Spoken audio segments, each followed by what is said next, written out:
আমি যদি এখন মারা যাই তাহলে পরে আমার জন্য জান্নাত অপেক্ষা করছে না জাহান্নাম অপেক্ষা করছে, আমার ভাবা উচিত। আমি যদি এখন মারা যাই, কবরের সওয়াল জবাব ঠিক মতো দিতে পারবো কিনা সেই হিসাব আমার এখন করা উচিত। কারণ চোখটা বন্ধ হয়ে গেলে, দুনিয়ার শ্বাস বন্ধ হয়ে গেলে আমার আর কিছুই করার থাকবে না। আপনার সন্তান 2 দিন কাঁদবে, 3 দিন কান্না করবে, তারপরে কবরস্থানে গিয়েও একটা বারের জন্য সালাম দিতেও যাবে না।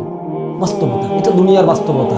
দুনিয়ার মানুষ ব্যস্ত হয়ে পড়ে, এই বাস্তবতাকে আপনি অস্বীকার করতে পারবেন না। তাই প্রিয় ভাইয়েরা আমার, উসি বিনফসি ওয়া ইয়াকুম, আমি আমাকে সহ আপনাদেরকে নসিহা করছি, আসুন দুনিয়াদারিকে একটু সাইডে রাখেন, আখিরাতমুখী হন, আল্লাহর দিকে একটু ফিরে চলি। এর আগেও আমি এক খুতবায় বলেছি, চলেন আল্লাহর দিকে ফিরে চলি।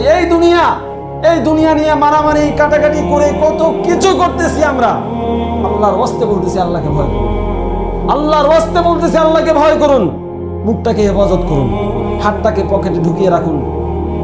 যেভাবেই হোক নিজেকে জান্নাতমুখী করুন। আপনার দ্বারা কোনো মানুষ যেন ক্ষতিগ্রস্ত না হয়, আপনার কোনো কথা দ্বারা, কোনো কাজ দ্বারা, কোনো আক্রমণ দ্বারা, কোনো কিছু দ্বারা যেন ক্ষতিগ্রস্ত না হয়।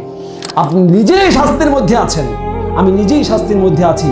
প্রতি মুহূর্তে আমাকে শাস্তির ভিতর দিয়ে যেতে হচ্ছে। আমি কিসের জন্য নিশ্চিন্তে আছি? আসুন আমরা একটু আল্লাহর দিকে ফিরে আসি, বেশি আমল এর দিকে মনোযোগ দেই, বেশি বেশি করে নফল সালাত, তাহাজ্জুদের সালাত, 5 ওয়াক্ত সালাত তো অবশ্যই পড়বো ইনশাআল্লাহ।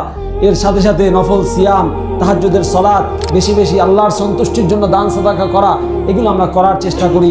আল্লাহ সুবহানাহু ওয়া তাআলা আশা করা যায় ইনশাআল্লাহ আমাদের এই কাজগুলোকে, আমলগুলোকে কবুল করবেন এবং এর বিনিময়ে আল্লাহ সুবহানাহু ওয়া তাআলা আমাদের গুনাহগুলোকে মাফ করে দিয়ে আমাদেরকে তার তৈরিকৃত জান্নাত দান করবেন। আমিন।